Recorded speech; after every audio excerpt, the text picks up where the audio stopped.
तो पोरांचं कुठे गेलता कुठे व्हिडिओ काढले होते. ते ह्याच्या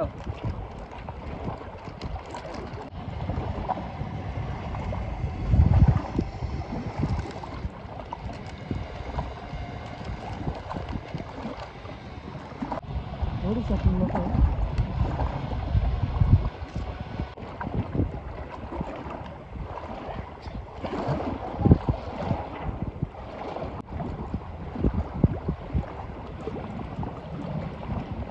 हवा आहे नाही, पाणी आहे नाही, काहीच नाही. काही नाही.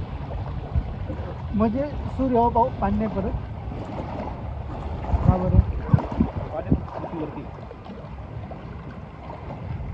म्हणजे सूर्यावर पण नाही पडत, चंद्रावर पण नाही पडत. म्हणजे त्यांच्या खालीच वातावरण आहे. खाली म्हणजे काय ना, आपण सगळं आकाशात तरंगतो. खालीवर काय नाही. हे पृथ्वी असे अनेक गॅलेक्सी बरोबर. बरोबर. तर पूर्ण गॅलेक्सीला सूर्य उजेड देतो. फक्त आपल्या 9 ग्रहांना सूर्य उजेड देतो. बाकीच्यांना नाही. अनेक गॅलेक्सी त्यांचं काही विषय नाही. त्यांच्यासाठी वेगळे सूर्य. आपला सूर्य म्हणजे एवढूचा कण आहे. कण हे कण म्हणजे आपला सूर्य आहे. त्याच्यापेक्षा कितीतरी कोटी मोठं सूर्य आहे. हां तुम्ही सर्च केले का? काय? मग तुला जे दिसतं ते काय? ते गॅलेक्सी आहेत. हां. म्हणजे ते छोटे छोटे ते गॅलेक्सी गोल गॅलेक्सी म्हणजे काय? एक गोल फिरती, एक गॅलेक्सी म्हणजे त्यात पृथ्व्या अनेक सूर्य अनेक, बरोबर ना? आणि तुला जे दिसतं ना ते गॅलेक्सी आहेत, स्टार नाही आहे. गॅलेक्सी म्हणजे काय? तुला जे एक दिसतं ना त्याच्यामध्ये 100 करोडो सूर्य आहेत आणि करोडो पृथ्वी आहेत. म्हणजे ती एक तारा दिसतो तो, हां. आणि तो पडलेला तारा म्हणजे ती एक गॅलेक्सी. नाही, जो पडलेला तारा आहे ना, आपण कसं एखादा घरातला पोरगा म्हणतो भंगार, जो घर सोडून जातो, हां. जो गॅलेक्सी सोडून जर एखादा दगड बाहेर गेला त्याला म्हणतात तुटता तारा. तो कुणाचा नसतो, तो तिकडे तिकडे बोंबलत फिरतो. तेच झालं ना मग, तुटलाच ना तो. हा, तुटला की तुटला, म्हणजे पण तो तारा नसतो. गॅलेक्सी पण नसती. तेच म्हणलं तो एखादा छोटा मोठा दगड असतो, एखादी छोटी मोठी पृथ्वी असते. पृथ्वी असते म्हणजे खाली येसपर्यंत जळून जाते.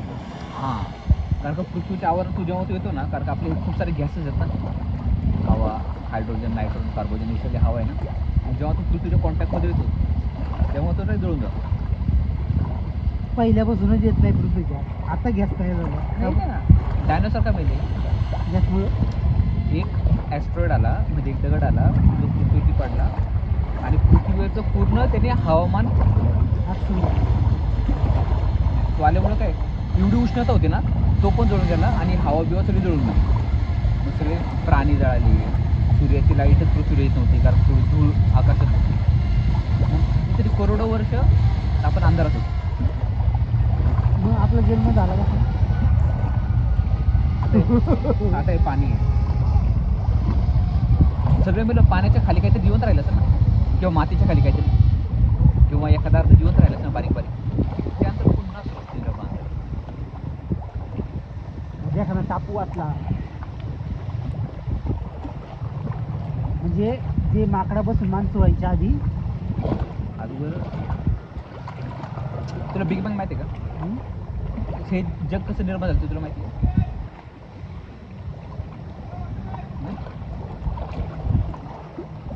आता आपण जे काय बघतो ना ते कधीच काय नव्हतं, फक्त अंधार होता, अंधार. ठीक आहे, मग अचानक काय झालं, एक स्फोट झाला आणि त्याच्यातून सगळे सूर्य निर्माण झाले, लाखो अब्ज सूर्य. म्हणजे तेव्हा फक्त त्यांचे स्फोट होत होते अब्जो वर्ष, त्याचे ऑटोमॅटिक. हां, ऑटोमॅटिक एकत्र यायचे, धडकायचे, आणि काही नंतर शांतता झाली. म्हणजे त्यांची स्थिर झाली, म्हणजे त्यांचं लोकेशन फिक्स झालं, म्हणजे धडकाधडकी बंद झाली. म्हणजे जेव्हा धडकाधडकी बंद झाली त्यानंतर मग सुळू त्यांच्या अवतीभोवतीचा कचरा जो होता तो त्यांच्या भोवती फिरायला लागला ग्रॅव्हिटीमुळे. जसं आपलं सूर्य आहे बरोबर, सूर्य शेजारचं कचरा शेजारी फिरवायला लागला, आणि मग जेव्हा तो फिरायला लागला ते काही वेळा गरम व्हायचे, शांत व्हायचे, गरम व्हायचे, शांत व्हायचे. त्याच्यामध्ये पृथ्वीसारखा ग्रह शांत झाला, त्याच्यावर पाऊस पडायला लागला. कोरडं वर्ष पाऊस पडत होता, कोरडं वर्ष थंड होतं पूर्ण, कोरडं वर्ष फक्त पाणीच होतं. मग हळूहळू या सर्व गोष्टी मध्ये सुरुवातीला आंबेबा तयार झाला, म्हणजे पाण्यामध्ये सूक्ष्मजीव तयार झाला, पाण्याचे मासे तयार झाले, म्हणजे वजवज जमिनीवरती जीव तयार झाले. सगळ्यात पहिला प्राणी अमिबा, अमिबा म्हणजे स्मॉल स्पेस, किडा अति सूक्ष्म किडा, कळतच नाही. कळतच. मी आपल्या प्रत्येक खाद्यामध्ये तोच किडा आहे. हा, आपण म्हणतो लोक माळकरी ते पण किडाच खात्यात, तो विचार करा. दह्यामध्ये काय किडे आहेत? काय दही बॅक्टेरिया असतात ना. जेव्हा तुम्ही ते भुईमूग उकडून खाता त्याच्यावर माती किडे असतात ना. तुम्ही दूध पिता, तू भाजी खातो का? हा, त्याच्या बॅक्टेरियामुळे तर माणूस जगत आहे. गुड बॅक्टेरिया, बॅड बॅक्टेरिया, पण ते किडेचे ना. तुम्ही पाणी पिता, पाण्यामध्ये किडे असतात. शार्क म्हणतो त्याला, शार्क. शार्क. तर असं पूर्णतः हे काहीच नाही ऑर्गॅनिक. म्हणजे आपण म्हणतो माळकरी वशात नाही का, असं काय नाहीये. तो खातोय, खातं. त्याला माहित नाही. अज्ञान. मग मला वजन पण नव्हतं माहिती. आपलं बघितलं, सहज बघितलं. तुला जर एकदा वेळ भेटला ना, नोहा हरारेची पुस्तक आहे, तुला एक नाव सांगतो काय, ह्युमन इव्हॉल्युशन असं नाव असतं ते पुस्तक आहे. मी तुला लिंक पाठवतो, ती म्हणजे तुला समजतं ह्युमन हिस्ट्री म्हणून काय, म्हणजे माणसाचं आयुष्य कसं निर्माण झालं आणि आपण आता कसे. मग आपण माकडापासून आपल्याला जरा कळायला लागलं, कारण पहिलं आपण पण जनावरासारखं राहतो ना. पण चेंज काय झालं, आपण शिजून खायला लागलो. शिजून खाल्ल्यामुळं काय व्हायला लागलं, आपल्या डोक्याला आहे ना अन्न पचवायला कमी वेळ लागायला लागला, आणि कमी वेळ लागल्यामुळं आपण बाकीच्या गोष्टींचा विचार करायला लागलो. हा बाबा आता माझं खायचं झालं काय, मी आता गोष्टी सांगतो. मी शिकारीला कसं गेलो, बरोबर. मग शिकारीला गेलो, शिकारीमध्ये काय मजा झाली, हां, किंवा शिकार जर करायची मला सगळ्यांना सांगायला लागलं, तू तिकडनं जा, तिकडनं जा. मग तेव्हा माणसाची भाषा डेव्हलप केली. तेव्हा जनावरांना कोणती भाषा नाही ना. मग आपण काय केलं, आपण ओरडायला लागलो, नॉन व्हर्बल कम्युनिकेशन आलं. त्यानंतर मग जेव्हा भाषा व्हायच्या अगोदर आपण चित्र नाही का, बघ ना गुहेमध्ये चित्र असतात, ती चित्र काढायला किंवा सांगायला लागलो, मी हत्तीची शिकार कशी केली, इकडनं झालं तिकडनं झालं, मी हरायला लागलो. त्यानंतर भाषा आली, त्यानंतर शब्द आले, त्यानंतर कम्युनिकेशन डेव्हलप झालं. म्हणजे माणसाची प्रगती काय झाली, कारण का आपल्याला संवाद साधता आला, आपण माहिती स्टोअर करून ठेवायला लागलो. आणि वजवज मी ह्याचं इव्हॉल्युशन प्रगती म्हणतात.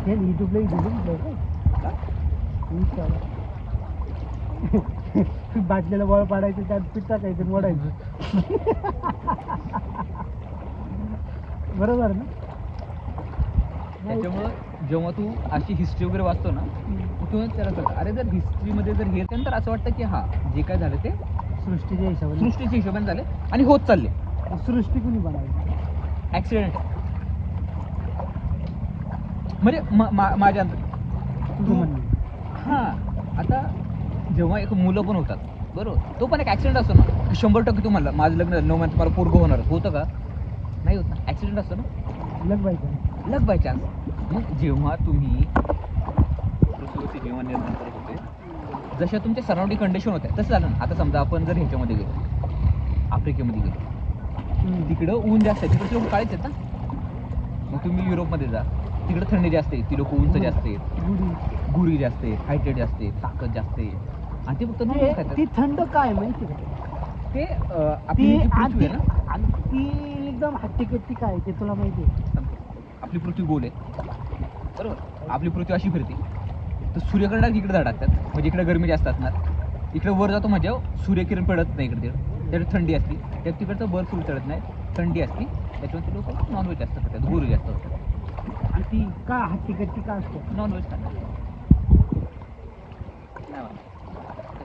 कारण त्यांचं वातावरण.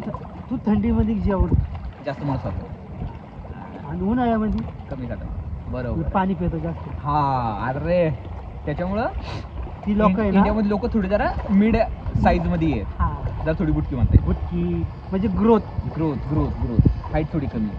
पण हे जर तुम्ही ह्याच्या अमेरिका किंवा युरोपमध्ये ती लोक उंच आहेत. कारण काय, वातावरण. मग तुला कळायला लागलं. हे जेव्हा तुम्ही काय होतं, जेव्हा तुम्ही पुस्तक वाचता ना, तेव्हा तुम्हाला कळतं, अरे रियालिटी तर ही आहे. मी कुठं पुस्तक वाचतो, पण तुला माझ्यासारखं करायचं. नाही, जाऊ नको. इंग्लिश नको, मला करणार नाही तुझं इंग्लिश. तर मग जेव्हा तुम्ही अशी पुस्तकं वाचता तेव्हा तुम्हाला कसं नाही, सृष्टी अशी निर्माण झालेली आहे आणि जे काय झालं त्या गोष्टी होत राहतात. मग ते पण अशी फीज दिली कशी मी त्या गोष्टीचा कधी हे नाही केला, म्हणजे त्या गोष्टीचं जास्त माझं वाचन खूप कमी आहे. कारण का मी काय जे काय वाचले ना ते फक्त इंग्लिश ऑथरला वाचले. त्याच्यामुळे इंडियन जे काही लिहिलं गेलं ना ते मला काहीच माहिती नाही, मी ते वाचलंच नाही. मी फक्त मराठीत एकच पुस्तक वाचले, ती फुलराणी पु ल देशपांडेंचं. बाकी मराठी काहीच नाही वाचलं. म्हणजे तुला फक्त ओनली इंग्लिश. हां, मला फक्त इंग्लिश. कारण का आपण गावातनं गेलो होतो ना आणि मला ते सर्वाईव्ह करायचं होतं कंपनीमध्ये. इंग्लिशच इंग्लिश काय आहे भाई, तो बस इंग्लिश पडणार. English English English. मग आता आपण मास्टर बन गया. इंग्लिश का म्हणजे तुला बाकीचं बाकी तुम्ही वाचलंच नाही ना. माझ्या पोराला पण इंग्लिश शिकावं. इंग्लिश खूप महत्त्वाचं. तुझ्या पोराला आहे ना इंग्लिश बरोबर एखादी कला शिकव. एकच कला, फक्त त्याला महाराज कर. काही जण शिकवं. कोणती पण कला, तरी उदाहरण एखादी कलामध्ये माहीर व्हायचं. एखादी जर तुला पेंटिंग बनवायची ना फक्त पेंटिंगमध्येच माहीर व्हायचं. जर तुला संगीत करायचं ना AR रहमान सारखं बघ. जर तुला ॲक्टिंग करायची दिलीप कुमार सारखं, शाहरुख खान सारखं, बरोबर. तुला जर शहनाई वाजायची, शहनाई वाजत ते कोण होते आपले, बिस्मिल्ला खान त्यांसारखं. जर भारताच्या पॉलिटिक्समध्ये जायचं APJ अब्दुल कलाम सारखं. एकच गोष्ट पकडायची. तू जर एक गोष्ट पकडली ना आयुष्यात सक्सेसफुल होऊ शकतो. जसं आपण त्या दिवशी बोललो होतो, माझ्याकडलं टॅलेंटेड आहे पण सगळीकडे मी डायवर्ट होतो ना, एखादी मास्टरी करत नाही. तर मग मी जेव्हा एखाद्या गोष्टीमध्ये मास्टरी करेन तेव्हा आयुष्य सक्सेसफुल होईल. पण आपल्यासारखी ती गोष्ट दुसऱ्या कोणाला त्याला नाही पाहिजे. मला तुम्ही आता काय करतो, एक वर्ष फक्त यूट्यूबला खूप काय होतं, एकच गोष्ट करायला ठरली. मला सगळ्यात पण नाही, एकच गोष्ट. तुझ्या पोराला त्याच्यामध्ये असे नॅचरल टॅलेंट कोणते तो बाकीच्या पोरामध्ये नाही आहे. त्याला अभ्यास करण्याचं चॅलेंज असतं. अभ्यासामध्ये खूप साऱ्या गोष्टी असतात. तिसरीला आता इंग्लिश शब्द वाचतो. चांगलं आहे ना, खूप चांगलं आहे. मला काय कर, त्याला अजून एक 3-4 वर्ष पाहिजे, नंतर आपण काहीतरी एखादी टेस्ट वगैरे करू. म्हणजे आपल्याकडं कोणत्या एका गोष्टीमध्ये चांगलं आहे आणि तिकडे त्याला अभ्यास करू. ती गोष्ट झाली एकदम ओकेमध्ये कार्यक्रम. हां, त्याला शिक्षण झालं काय सुविधा तुमचं बॅकग्राऊंड कसं आहे त्या गोष्टी मॅटर करतात. म्हणजे माझ्या माहितीप्रमाणे गावातून आलाय का शहरातून. हां म्हणजे शहर गावातून आला असेल तर गाऊन हां शहरातून आला तर व्हॅल्यू जास्त. व्हॅल्यू जास्त. कारण का जेव्हा तुम्ही म्हणजे आता मी जेव्हा इंटरव्ह्यूला बसतो ना तेव्हा त्या लोकांचा जर एखादा शहराचा मुलगा आहे तर त्याला माहिती आहे की बाबा लॅपटॉपवरती कसं काम करतात, कसं बोलतात, कसं राहतात. अरे पण जेव्हा गावाकडून मुलगा येतो थोडंसं स्ट्रगल करतो ना. म्हणजे आता मला वेळ लागला का नसेल शिकायला, काही ठिकाणी मला काढून टाकलं का, कारण का मला त्या गोष्टी कळत नव्हत्या ना. त्याच्यामुळे काही लोक ह्या गोष्टी आपण प्रेफरन्स देतात. पण त्याच्यापेक्षा तुझं टॅलेंट महत्त्वाचं. तू किती हुशार आहे. तुझ्या पोराला आतापासून बिझनेस काय असतो त्या गोष्टी शिकव. बोलायचं कसं आहे ते शिकव. लोकांबरोबर 1 to 1 कनेक्शन कसं करायचं ते शिकव. ते महत्त्वाचं आहे. सगळ्यात जास्त महत्त्वाचं म्हणजे बोलणं महत्त्वाचं आहे. आता माझे कनेक्शन का चांगलं होतं, आता माझं बोलण्याची ताकद आहे ना. पोराला ते शिकव. बोलणं महत्त्वाचं आहे. त्यांचं हेल्थ रोज सकाळी उठून व्यायाम करणं, घराच्या बाहेर जेव्हा पडणं तेव्हा आपल्याकडे जी चांगली कपडे फिरून घालणं, चांगली चप्पल ती पण पुसून, म्हणजे कशी का असणार पण पुसून चप्पल घालायची स्वच्छ. त्याकडे परफ्यूम घ्यायचं, परफ्यूम लावून द्यायचं, चांगलं सगळं. अननोन लोकांवर काय बोलायचं. आता मी काल सकाळी माझ्या पोरांचा तो व्हिडिओ पाहिला. मी त्याला ह्याला घेऊन गेलो तळे नाही का तळेगावात, आणि जे कोण त्याला मी गुड मॉर्निंग बोलायचं अननोन व्यक्तीने तो गुड मॉर्निंग बोलत होता. कॉन्फिडन्स वाढला ना. पण त्याला म्हणतो गुड मॉर्निंग म्हणायचं होतं. तो प्रत्येकाला गुड मॉर्निंग म्हणत होता. आता काही लोक त्याला गुड मॉर्निंग म्हणलीच नाही पाहिजे, पण काही लोक गुड मॉर्निंग तरी किती भारी वाटलं. किंवा समोर तरी चांगलं वाटलं. अरे एक छोटा मुलगा मला 4 वर्षाचं गुड मॉर्निंग म्हणतो. आणि मग काय होतं ओव्हर द पिरियड जी लोक अशा ठिकाणी येतात ती थोडी वेळ देत असतात. म्हणजे ज्यांच्याकडे चांगला पैसा आहे, ज्यांना हेल्थबद्दल कळतं ती लोक येतात ना. ऑपॉर्च्युनिटी जास्त भेटतात, तुम्हाला संधी जास्त भेटतात. तळेमध्ये राहायचं कारण काय की माझ्या मुलाला कळावं की चांगले संस्कार काय, तेच एक कारण आहे. त्याला कळू दे चांगले संस्कार काय असतात, लोक त्याला कळू दे आपल्यात कसं राहायचं. त्यासाठी मी चित्र असतो. आपल्या इथं पण राहू शकतो ना.